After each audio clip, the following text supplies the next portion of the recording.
All right, here's the deal, Chelsea fan. Is Mike Penders Chelsea's best goalkeeper? Let's find out. All right, Chelsea fans, great news. I've got Thomas joining us.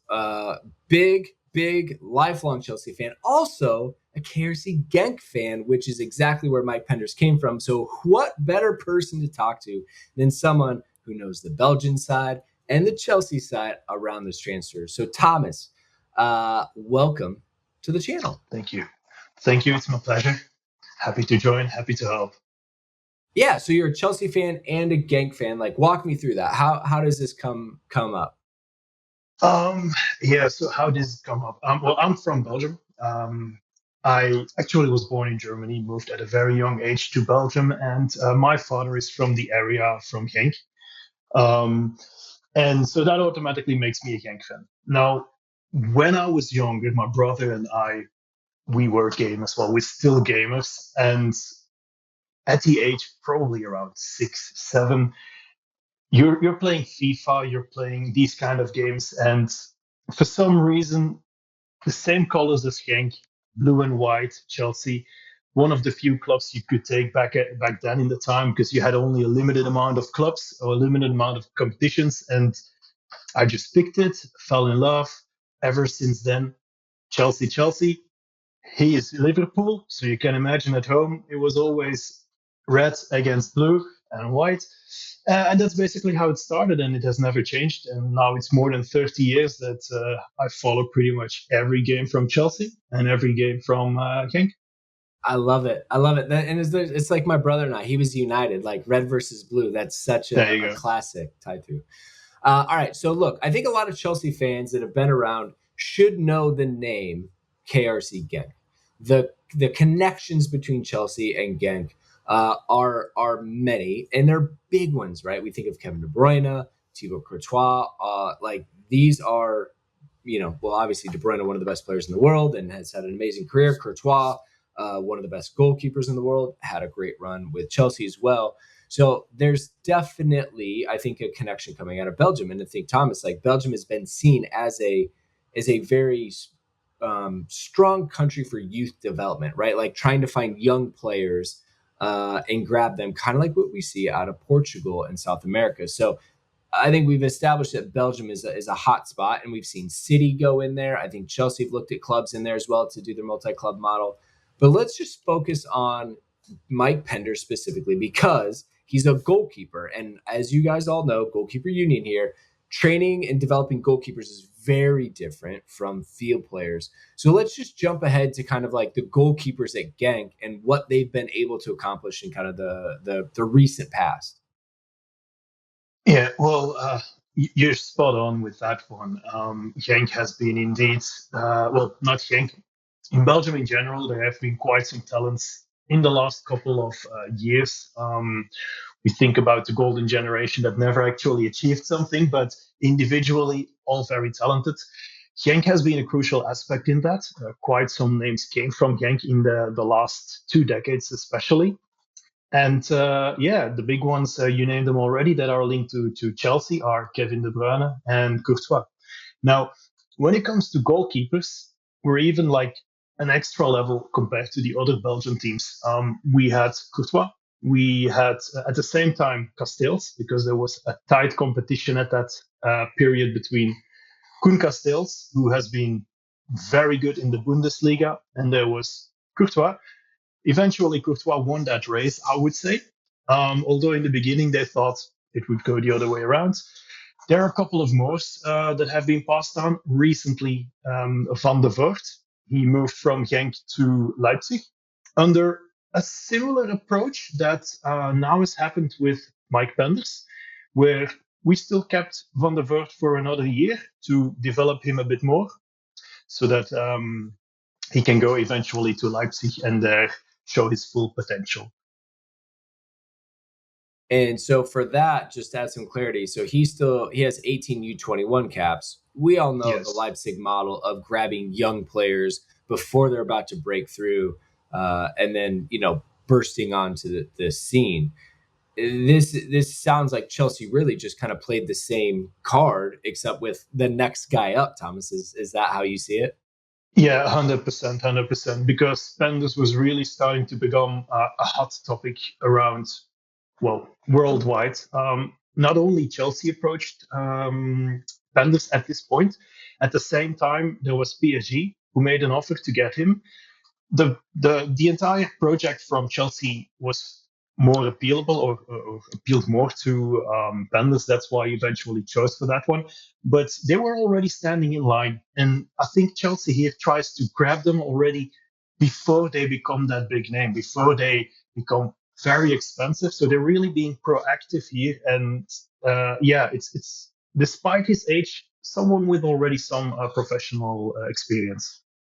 Yeah, so let's talk about Penders a little bit as a goalkeeper. So he's younger, right? 19, just this past summer. Yeah, he's Yeah. about 6'6" or 2 meters, whichever side you fall on that one. Um, and we talk about coming through the academy and wanting to get to first team at Genk, but like he hasn't quite reached that level, right? Like he's really just come through the academy, played on the reserve team or the second team, right? Is now that Penders is signed for Chelsea, that he's got another year at Genk, where do you see him falling in kind of that order of goalkeepers with Genk? Like, do you think he's going to play for the first team this season? Is it still mainly the reserves? Where's he at? Well, I am quite certain that if he wouldn't have signed for Chelsea in the summer, he would now have been the first goalkeeper for Genk.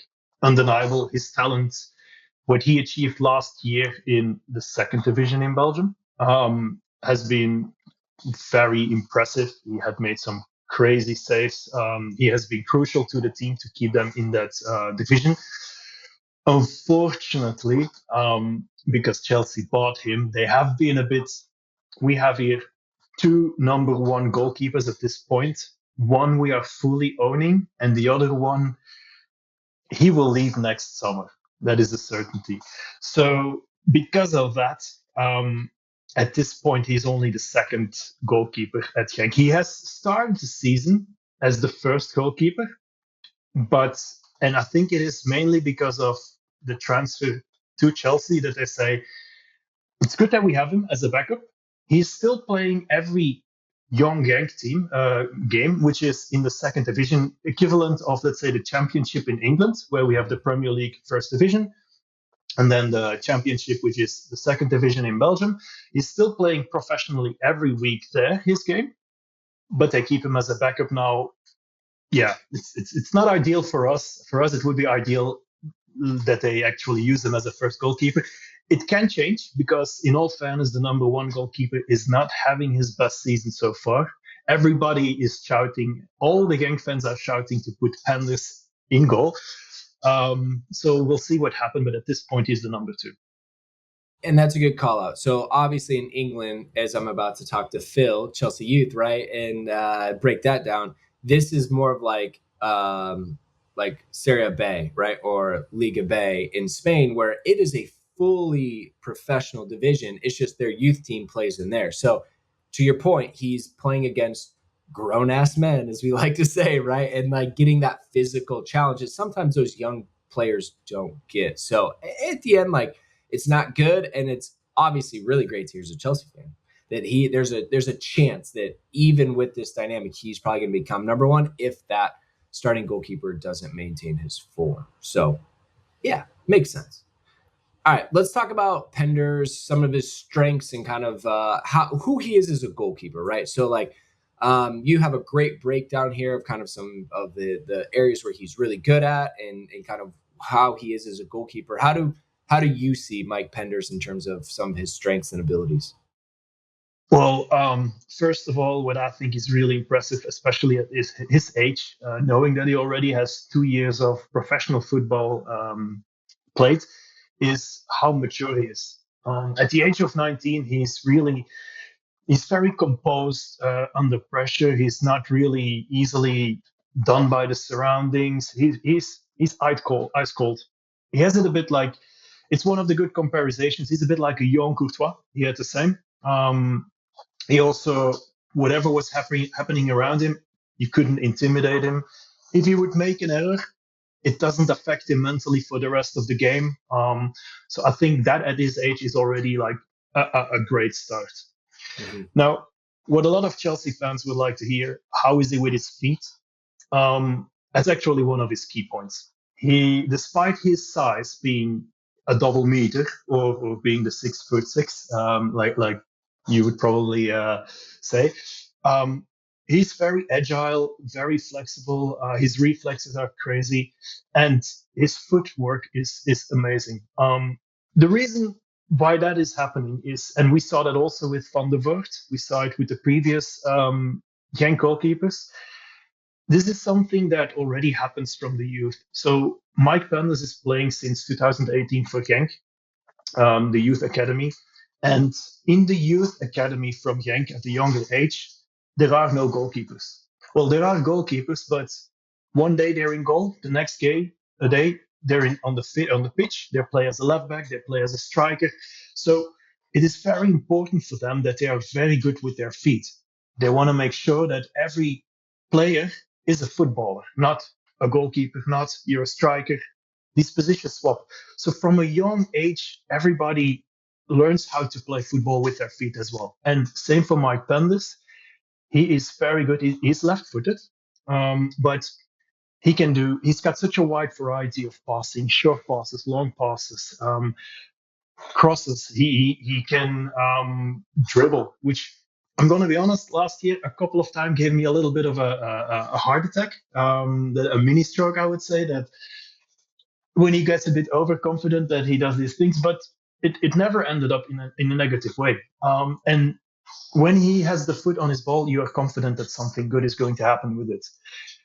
Chelsea is playing, Genk is playing in a similar way as Chelsea, where they're playing with a lot of possession. They want to play from the back.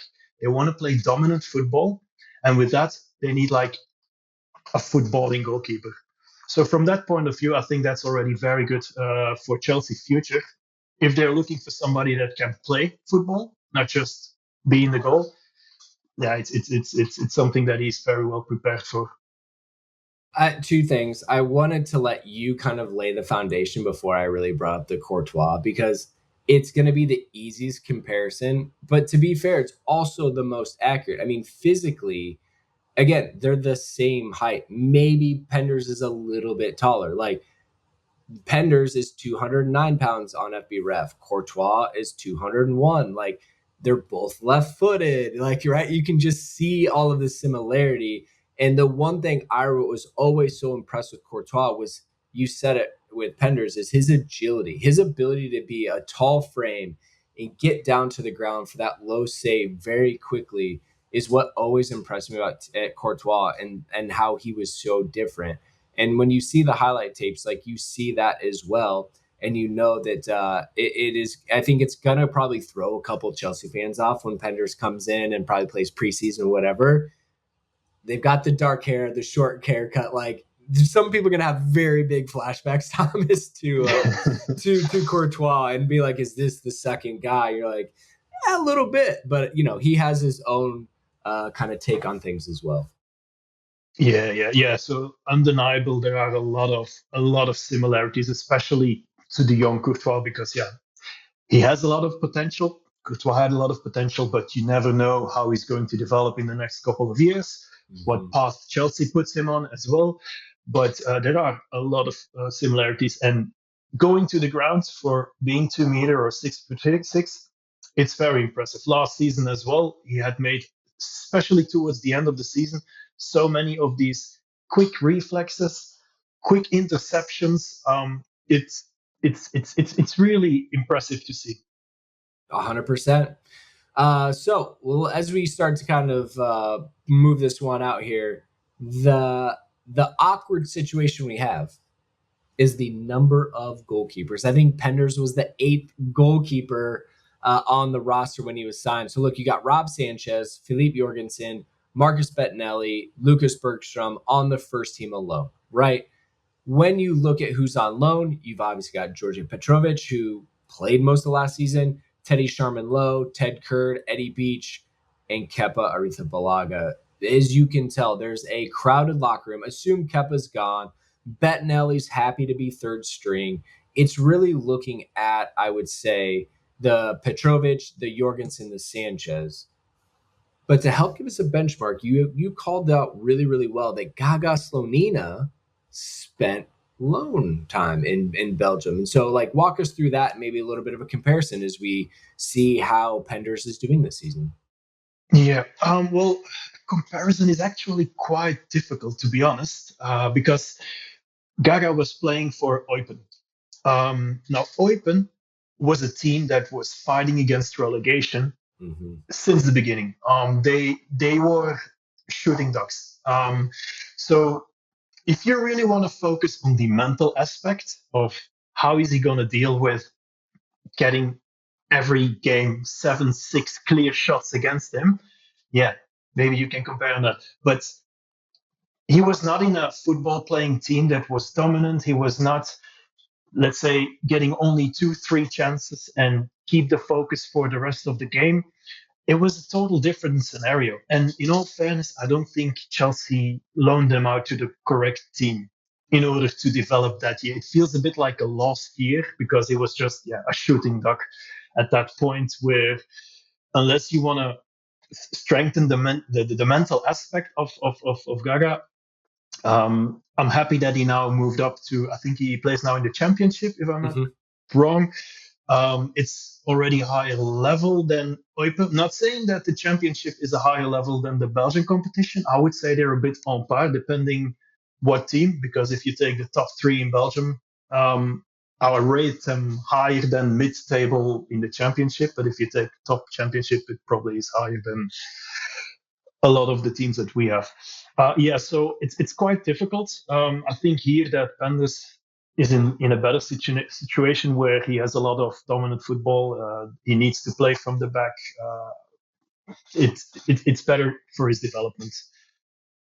Yeah. So, and just to clarify, because I nodded with you in agreement because I thought Gaga he's actually with Barnsley in League One. So definitely a step down, but hey, for where Gaga's at, that makes sense. And so I think it's important that you say, hey, don't compare Gaga and Penders this season. We're literally talking opposite ends of the table, which is much better for goalkeepers' development and things like that. But look, as I look at the goalkeepers next season too, Thomas, I look at this as like, is Sanchez the long-term number one? I don't see it. Is Jorgensen, like, he's still one to develop? But either way, no matter with all of these goalkeepers, as we shake different things out, the most important thing are minutes. You can't have a goalkeeper sitting on the sideline week after week and expect them to develop, especially a high potential player like Penders. So I will be really interested to see where he goes next season, because if it's not number 2 at Chelsea, they got to get him a big loan. You're spot on again, and I'm certain that they're going to loan him out because at this point, Sanchez, Jurgensen, even sorry, help me out, a friend in France from the US. Sorry. Petrovic, sorry. How can I lose his name? They're steps ahead because they've got the experience on a higher level. They've got the experience in a higher competition. We got Jurgensen in Spain. To be honest, I haven't seen Jurgensen playing myself a lot, but that experience, you can't expect someone that is just 19, will be only 20, just 20 next season, with hopefully half a season of first division experience in Belgium, instantly step up. They did the same with Courtois, and it turned out well. Courtois went to Atletico de Madrid.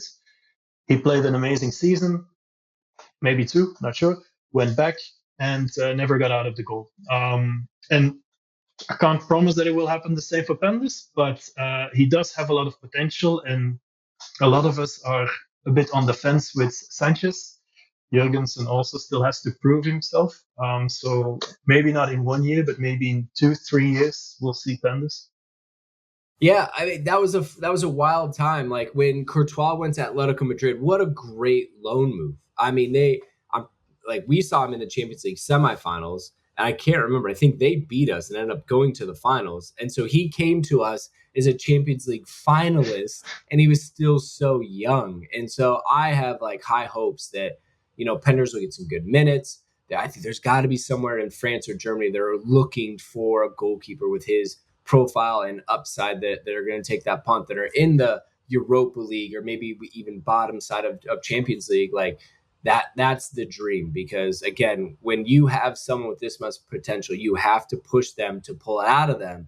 And I'm excited to see. You know me, Thomas. Anytime there's a bright up and coming goalkeeper, I am locked in and ready. So hey, you and I are gonna be checking out KRC Genk this season, keeping an eye on good old Penders. Sound good?